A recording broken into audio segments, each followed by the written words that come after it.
오늘 황금빛 인생 이야기에서는 10여 년 전 저가 경매로 전 재산인 아파트를 경매로 날리고 그 충격으로 쓰러져 뇌출혈로 죽었다. 살아난 사연과 신용불량자에서 은퇴 후 어떻게 부동산 소장까지 되었는지에 대해 진솔하게 이야기해 보겠습니다. 끝까지 시청하시면 은퇴 후 삶의 많은 인사이트를 얻을 수 있을 것입니다. 그럼 지금부터 시작하겠습니다. 새로운 도전의 시작, 퇴직과 투자 결정. 2003년 저는 20여 년의 공직 생활을 마무리하고 새로운 직장 도전을 준비하고 있었습니다. 시청의 다양한 부서에서 일하며 쌓은 경험은 제게 많은 보람을 안겨주었죠. 하지만 퇴직 후의 삶을 안정적으로 설계해야 한다는 부담감도 컸습니다. 저는 두 가지 선택지를 두고 고민했습니다. 월 200만 원 이상의 연금을 매달 받으며 안락한 삶을 살 것인지, 아니면 퇴직금을 한 번에 수령해 새로운 도전을 시작할 것인지. 제 선택은 후자였습니다. 당시 부동산 경기가 화랑이었고 주변에서도 지금이 투자할 적기라며 적극 권유했기 때문입니다. 제게 큰 영향을 준 사람은 당시 아파트 시행사 회장님이었습니다. 그는 제게 이렇게 말했습니다. 이 아파트는 해운대에서 최고급으로 지어질 것입니다. 투자하신다면 분명히 후회하지 않을 겁니다. 그의 말은 제게 강한 확신을 심어 주었죠. 결국 저는 은행 대출까지 합쳐서 해운대 최고급 59평형 아파트를 6억에 상가는 3억에 분양받았습니다. 당시에는 조금의 망설임도 없었습니다. 이 정도면 우리 가족의 미래는 안정적이겠지라는 믿음이 있었습니다. 2006년 저희 가족은 드디어 새 아파트로 이사했습니다. 입주 첫날 아내와 아이들은 설렘으로 가득 찬 얼굴로 집안을 둘러보았습니다. 저도 그 모습을 보며 정말 잘했다는 생각이 들었죠. 나는 공직을 명예퇴직하고 누구나 부러워하고 안정적인 공기업 팀장으로 새로운 직장에서 근무했고, 아내는 상가에서 가게를 열었고 가게도 잘 운영되었습니다. 모든 것이 계획대로 흘러가는 듯 했습니다. 당시 우리 가족의 삶은 안정적이었습니다. 아파트에서는 이웃들과의 교류도 활발했고 상가는 매출도 꾸준히 증가하고 있었죠. 매일 아내와 아이들의 웃음을 보며 제가 내린 결정을 자랑스러워했습니다. 저희 가족은 주말마다 시간을 내어 해운대 해변을 산책하거나 근처 산을 등반하며 함께 시간을 보냈습니다. 이런 평범한 행복이 영원히 지속될 것만 같았죠. 하지만 그때 저는 몰랐습니다. 이 모든 것이 얼마나 위태로운 기반 위에 서 있었는지를요. 2008년 세계적인 금융위기가 닥쳤습니다. 처음에는 그저 뉴스로만 접하던 일이었지만 몇 달 후 그 여파가 저희 가정에까지 미치기 시작했습니다. 은행에서 대출 금리가 오르기 시작한다는 공지를 받았을 때 저는 큰 걱정을 하지 않았습니다. 곧 괜찮아지겠지라는 막연한 생각 때문이었죠. 하지만 상황은 점점 심각해졌습니다. 매달 갚아야 할 대출 이자가 2배로 늘어나면서 상가에서 벌어들이던 수익과 저희 급여만으로는 감당할 수 없는 상황이 되었습니다. 저는 그때부터 매달 은행을 찾아가 상환 계획을 조정하려고 애썼지만 은행은 단호하게 말했습니다. 정해진 금리를 지불하지 않으면 계약 조건을 변경할 수 없습니다. 그 말은 제게 벽처럼 느껴졌습니다. 제 아내도 저도 점점 불안감에 휩싸이기 시작했습니다. 아내는 가게를 더 열심히 운영하며 매출을 늘리려고 했지만 상가의 매출만으로는 턱없이 부족했습니다. 그때부터 저는 잠을 제대로 잘 수 없었습니다. 이대로 가다가는 정말 큰일이 나겠구나라는 생각이 매일 밤 저를 괴롭혔죠. 그렇게 저희 가족에게 다가오는 위기의 그림자는 점점 더 짙어져 갔습니다. 금융위기의 그림자, 위기의 시작. 2008년 금융위기가 전 세계를 강타했습니다. 당시 저는 뉴스에서 금융위기에 대한 이야기를 들었지만 그것이 제 삶에 직접적인 영향을 줄 것이라고는 상상하지 못했습니다. 하지만 몇 달 후 은행에서 온 한 통의 우편물을 열어본 순간 제 예상은 완전히 빗나갔습니다. 우편물에는 이렇게 적혀 있었습니다. 대출 금리 5%에서 12%로 인상. 처음에는 믿기지 않았습니다. 단 몇 달 만에 금리가 이렇게 오를 수 있다는 사실이요. 9억 아파트를 8억에 내놔도 거래되지 않았습니다. 저는 아내와 함께 은행에 찾아가 어떻게든 상환 계획을 조정해 보려 했지만 돌아오는 답변은 냉정했습니다. 고객님, 계약 조건에 따라 정해진 금리를 지불하지 않으면 계약 변경은 불가능합니다. 그 말을 들으며 은행 창구에서 나오는 제 발걸음은 무겁기만 했습니다. 매달 상환해야 할 이자는 점점 늘어났습니다. 처음에는 저의 급여와 상가, 매출로 어떻게든 이자를 갚아 나갔지만 시간이 지날수록 감당할 수 없는 수준이 되었죠. 그때 아내가 저에게 가계부를 보여주며 말했습니다. 여보, 이렇게는 못 버틸 것 같아. 가게 매출만으로는 한계야. 그 말은 저를 더 무겁게 만들었습니다. 저는 매달 밤늦게까지 가계부를 검토하며 어떻게 하면 이 상황을 해결할 수 있을까? 라는 고민에 빠졌습니다. 추가로 일을 할 수도 없었고 매출을 갑자기 늘리는 것도 불가능했죠. 저희 가족의 삶은 점점 불안정해졌습니다. 어느 날 저녁 식탁에서 아내가 조심스럽게 말을 꺼냈습니다. 우리 정말 이 집을 지킬 수 있을까? 이러다 다 잃는 건 아닐까? 그 말은 제게 큰 충격이었습니다. 제가 가장으로서 가정을 책임져야 한다는 부담감이 점점 더 크게 느껴졌습니다. 하지만 그 순간에도 저는 아내와 아이들에게 이렇게 말했습니다. 걱정하지 마. 어떻게든 해결할 수 있을 거야. 사실 제 속마음은 이미 불안과 두려움으로 가득 차 있었습니다. 그 이후로 가족 간의 대화는 점점 줄어들었습니다.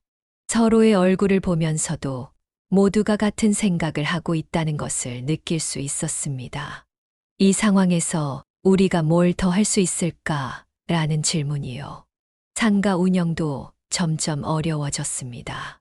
금융위기로 인해 사람들의 소비가 줄어들면서 가게를 찾는 손님도 점점 줄어들기 시작했죠. 아내는 매일매일 메뉴를 바꾸며 새로운 손님을 끌어들이려고 노력했습니다. 오늘은 도시락 세트를 만들어 볼까? 라며 아이디어를 내곤 했지만 효과는 미미했습니다. 한 달, 두 달이 지나며 결국 상가 수익만으로는 대출 이자를 갚을 수 없게 되었습니다. 저는 그때부터 매달 은행에 가서 상환 기한을 연장해 달라고 요청했지만 은행은 그럴 생각이 없었습니다.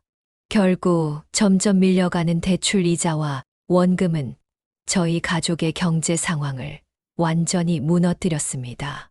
2008년부터 시작된 이 악순환은 몇 년 동안 지속되었습니다. 결국 2014년 4월 저희 아파트는 경매로 넘어가게 되었습니다. 법원에서 경매 공고문을 확인한 그날 저는 하늘이 무너지는 듯한 기분이었습니다. 정말로 이 집을 떠나야 하나? 라는 생각이 머릿속을 가득 채웠죠. 가족들에게 이 소식을 어떻게 전해야 할지 몰라 저는 한참 동안 집으로 돌아가지 못했습니다. 그날 밤 저는 밤새 한숨도 잘 수 없었습니다. 절망과 후회가 제 마음을 짓눌렀습니다. 내가 퇴직금을 잘못 사용한 게 아닐까? 처음부터 선택이 잘못된 게 아닐까? 라는 생각이 떠나질 않았습니다. 절망 속에서 찾아온 시련, 아파트, 경매와 뇌출혈. 2014년 4월 저희 아파트는 결국 경매로 넘어갔습니다. 법원에서 경매 결과를 확인한 순간 제 심장은 멈춰버린 듯 했습니다. 이게 끝인가? 정말로 우리 가족이 이 집을 떠나야 하는 건가? 라는 생각이 머릿속을 가득 채웠습니다. 손에 든 문서는 너무나도 무거워 보였고, 제 손은 떨리기 시작했습니다. 그날 집으로 돌아가는 길, 저는 한참을 멍하니 걸었습니다. 집 앞에 서서도 문을 열지 못한 채 한참을 서 있었습니다. 아내와 아이들에게 이 소식을 어떻게 전해야 할지 도무지 모르겠더군요. 결국 문을 열었을 때 아내는 저를 보고 모든 것을 눈치챘습니다. 아무 말도 하지 않았지만 그 침묵 속에서 우리는 서로의 절망을 느낄 수 있었습니다. 그날 밤 저는 잠을 이룰 수 없었습니다. 머릿속에는 온갖 후회와 걱정이 떠다녔습니다. 왜 처음부터 이런 결정을 했을까? 내가 퇴직금을 연금으로 받았더라면 어땠을까? 가족들에게 너무 큰 짐을 준 건 아닐까? 이 모든 생각이 저를 짓눌렀습니다. 다음 날 아침 몸이 무겁고 기운이 하나도 없었습니다. 하지만 집 밖으로 나가야 한다는 생각에 억지로 발을 내디뎠죠. 그 순간 갑작스럽게 눈앞이 캄캄해지고 머리가 깨질 듯한 고통이 밀려왔습니다. 저는 그대로 바닥에 쓰러졌습니다. 의식을 잃고 난 뒤 제가 다시 눈을 뜬 곳은 병원이었습니다. 의사는 저에게 뇌출혈이라고 진단하며 더 이상의 무리는 절대 금물이라고 말했습니다. 아내는 제 손을 꼭 잡고 당신 괜찮아질 거야. 조금만 더 힘내자라고 했지만 그 말이 저에게는 위로가 되기보다는 미안함으로 다가왔습니다. 병실에서 누워있는 동안 저는 아무것도 할 수 없었습니다. 움직이는 것도 생각하는 것도 버겁게 느껴졌습니다. 하지만 가만히 누워있는 동안에도 한 가지 생각은 머리를 떠나지 않았습니다. 이대로 무너지면 안 된다. 내가 다시 일어서지 않으면 우리 가족은 어떻게 될까? 그 생각이 제게 작은 희망을 주기 시작했습니다. 2주간의 병원 치료를 마치고 퇴원했지만 제 몸은 예전 같지 않았습니다. 계단 몇 개를 오르는 것도 힘들었고 하루 종일 누워있고 싶다는 생각만 들었습니다. 하지만 그때 저는 스스로 다짐했습니다. 지금부터라도 다시 시작하자. 나를 이대로 끝낼 수는 없다. 그날부터 저는 작은 목표를 세우기 시작했습니다. 퇴원 후 첫 번째 목표는 체력을 회복하는 것이었습니다. 매일 저녁 헬스클럽에 갔습니다. 처음에는 1kg짜리 덤벨조차 들기 힘들었지만 하루하루 조금씩 무게를 늘려가며 몸을 단련했습니다. 운동을 통해 점차 몸과 마음이 회복되면서 저는 제 삶에 대한 새로운 자신감을 느끼기 시작했습니다. 운동과 함께 저는 또 하나의 도전을 결심했습니다. 바로 공인중개사 시험 공부였습니다.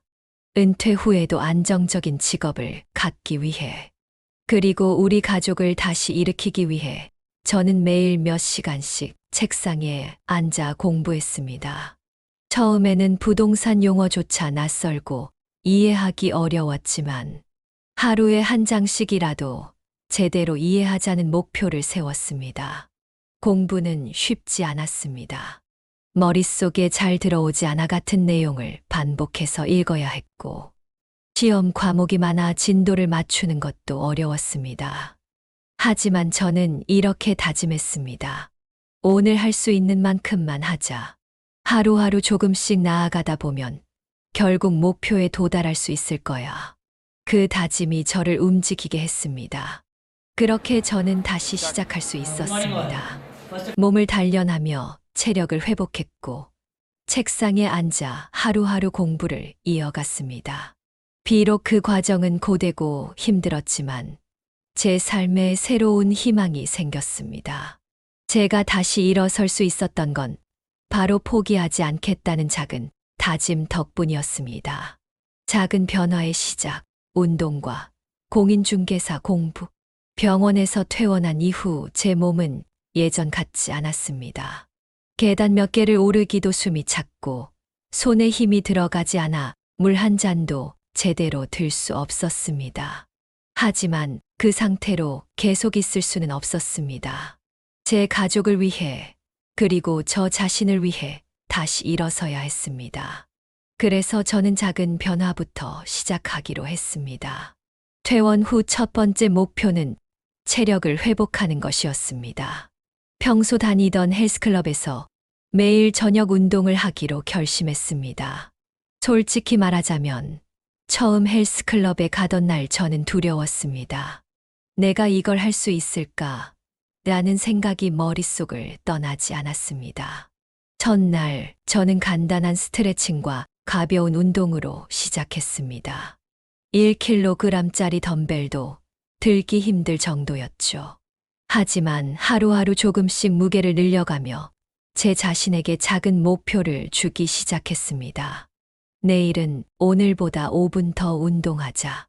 다음 주에는 2kg짜리 덤벨을 들어보자. 이런 작은 목표들이 쌓여가며 제 몸과 마음에 점점 자신감이 생기기 시작했습니다. 헬스클럽에 다니기 시작한 지 한 달이 지나자 저는 처음으로 1시간 동안 트레드밀에서 걸을 수 있었습니다. 그날 저는 작지만 큰 성취감을 느꼈습니다. 내가 조금씩 나아지고 있구나라는 느낌은 제게 더 열심히 할 수 있는 동기를 주었습니다. 운동을 통해 체력이 조금씩 회복되자 저는 새로운 목표를 세우기로 했습니다. 퇴직 이후에도 제가 계속해서 일을 할 수 있는 방법이 무엇일까? 고민한 끝에 공인중개사 시험에 도전하기로 결심했습니다. 은퇴 후에도 안정적인 수입을 얻을 수 있고 제가 관심 있는 부동산 분야에서 일을 할 수 있는 기회였기 때문입니다. 공인중개사 시험 공부는 처음부터 쉽지 않았습니다. 처음 교재를 펼쳤을 때 모든 용어가 낯설고 복잡하게 느껴졌습니다. 이걸 내가 다 이해할 수 있을까? 라는 생각에 겁이 나기도 했죠. 하지만 저는 하루하루 작은 목표를 세우며 공부를 시작했습니다. 오늘은 부동산 용어 10개를 외우자. 이번 주는 부동산 세법 한 챕터를 끝내자. 이렇게 하나씩 목표를 달성해 나갔습니다. 그 와중에도 헬스클럽에서 운동하는 것은 하루도 빠지지 않았습니다. 운동을 마친 뒤 집에 돌아와 간단히 저녁 식사를 하고 책상에 앉았습니다. 오전에는 이론을 공부하고 오후에는 기출문제를 풀며 실전에 대비했습니다. 공로 연수 기간 중이라 하루 12시간까지 공부할 수 있게 되었습니다. 공부와 운동을 병행하는 생활은 쉽지 않았지만 이 두 가지가 제 삶의 균형과 활력을 주었습니다. 공부가 머리를 쓰는 일이라면 운동은 몸을 쓰는 일이었고 이 두 가지가 서로 보완되며 제 삶을 다시 건강하게 만들어 주었습니다. 공부와 운동을 병행하는 동안 제 가족의 지원은 제게 큰 힘이 되었습니다. 아내는 매일 저녁 제가 공부할 수 있도록 간단하고 건강한 식사를 준비해 주었고 아이들은 제가 공부하는 모습을 보며 아빠 정말 멋지세요. 꼭 합격하실 거예요 라며 응원해 주었습니다. 작은 성취도 큰 기쁨을 주었습니다. 처음으로 모의 시험에서 60점을 넘겼을 때 저는 마치 실제 시험에서 합격한 것 같은 기분이 들었습니다. 그날 아내는 저를 위해 특별히 좋아하는 음식을 준비해 주었고 저희 가족은 오랜만에 웃으며 저녁을 보냈습니다. 이런 작은 성취들이 모여 저를 더 열심히 공부하도록 만들어 주었습니다. 운동과 공부를 통해 저는 점차 삶에 활력을 되찾기 시작했습니다. 하루하루 작은 목표를 달성하며 제 삶은 다시 긍정적인 방향으로 나아가고 있었습니다. 제가 배운 가장 중요한 교훈은 작은 변화가 큰 변화를 만든다는 것입니다. 그리고 그 작은 변화는 지금 당장 시작할 수 있다는 것입니다. 제기에 발판 공인중개사 합격과 새로운 시작. 2016년 10월 드디어 공인중개사 시험을 보았습니다. 시험이 끝난 후에도 긴장이 가시지 않았습니다. 그동안의 노력과 고생이 머릿속을 스쳐 지나갔고 시험 결과를 기다리는 시간은 제게 무척 길게 느껴졌습니다. 그리고 합격 발표 날, 저는 인터넷으로 합격자 명단을 확인했습니다. 제 이름을 찾았을 때 저는 믿을 수 없었습니다. 몇 번이나 다시 확인하며 정말 내가 해냈구나라는 생각에 눈물이 났습니다. 아내에게 전화를 걸어 합격 소식을 전했을 때 그녀도 울먹이며 말했습니다. 정말 고생 많았어. 당신 최고야. 그 순간 지난 모든 고난과 노력이 보상받는 기분이었습니다. 합격 이후 저는 바로 공인중개사 자격증을 신청했고 첫 번째 목표는 부동산 사무실을 여는 것이었습니다. 친구와 함께 작은 사무실을 임대했고 사무실 벽에 자격증을 걸며 이제부터가 시작이다라는 마음가짐으로 준비를 시작했습니다. 사무실을 정리하고 홍보를 시작하는 과정은 쉽지 않았습니다. 고객을 만나기 위해 직접 인근 지역을 돌며 전단지를 나눠주고 지역 주민들과 소통하며 신뢰를 쌓으려 노력했습니다. 처음에는 아무도 저희 사무실을 찾아오지 않았지만 저는 매일같이 사무실을 깨끗이 정리하고 고객이 오길 기다렸습니다. 몇 달이 지나고 드디어 첫 번째 고객이 찾아왔습니다. 60대 부부였는데 집을 팔고 작은 아파트로 이사하고 싶어 하셨습니다. 저는 그분들의 상황을 하나하나 꼼꼼히 듣고 최적의 매물을 찾기 위해 밤낮으로 고민했습니다. 계약이 성사되던 날 고객님께서 제게 정말 고맙습니다. 덕분에 큰 걱정을 덜었어요. 라고 말씀하셨습니다. 그 말은 제게 큰 힘이 되었고 제가 이 일을 시작하기 잘했다는 확신을 주었습니다. 첫 계약의 성사는 단순한 경제적 성과를 넘어 제게 새로운 자신감과 동기를 불어넣어 주었습니다. 첫 계약 이후 저희 사무실은 점차 고객의 신뢰를 얻기 시작했습니다. 고객 한 분 한 분을 정성껏 대하며 저희 사무실은 지역에서 조금씩 입소문이 나기 시작했습니다. 이후 저는 재개발 현장에서 지주 작업을 맡으며 더 큰 프로젝트에 참여하게 되었습니다. 재개발 현장은 단순한 부동산 중개 이상의 일이었습니다. 여러 이해관계자들과의 협상을 조율하며 한 프로젝트를 성공적으로 마무리했을 때 느꼈던 성취감은 이루 말할 수 없었습니다. 이런 경험들은 제가 더욱 성장할 수 있는 발판이 되어 주었습니다. 부동산 중개와 재개발 프로젝트를 통해 저는 다시 경제적으로 안정감을 찾을 수 있었습니다. 가족들과 함께 보내는 시간이 늘어나며 예전에 밝고 행복했던 분위기를 되찾을 수 있었습니다. 특히 아내와 아이들이 제게 말했습니다. 아빠, 정말 대단해요. 우리가 아빠를 보며 많이 배워요. 그 말은 제게 가장 큰 보상이었습니다. 저는 이 경험을 통해 새로운 목표를 세우게 되었습니다. 단순히 경제적인 안정만을 추구하는 것이 아니라 은퇴를 준비하거나 어려운 상황에 처한 사람들에게 제 이야기를 나누며 도움을 주는 삶을 살고 싶다는 생각이 들었습니다. 저는 제 삶에서 가장 큰 위기를 겪었지만 그 경험을 통해 더 강해지고 더 나아질 수 있었습니다. 지금 돌아보면 제가 다시 일어설 수 있었던 것은 포기하지 않았기 때문이라고 생각합니다. 하루하루 작은 목표를 세우며 그것을 성취하기 위해 노력했기 때문입니다.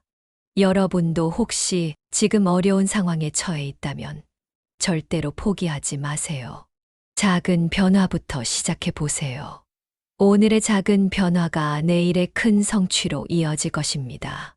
황금빛 인생 이야기는 단순히 저의 이야기를 나누는 채널이 아니라 여러분과 함께 꿈을 그리고 도전을 시작하며 변화를 만들어가는 공간입니다. 저는 앞으로도 이 채널을 통해 여러분과 함께 성장하고 싶습니다.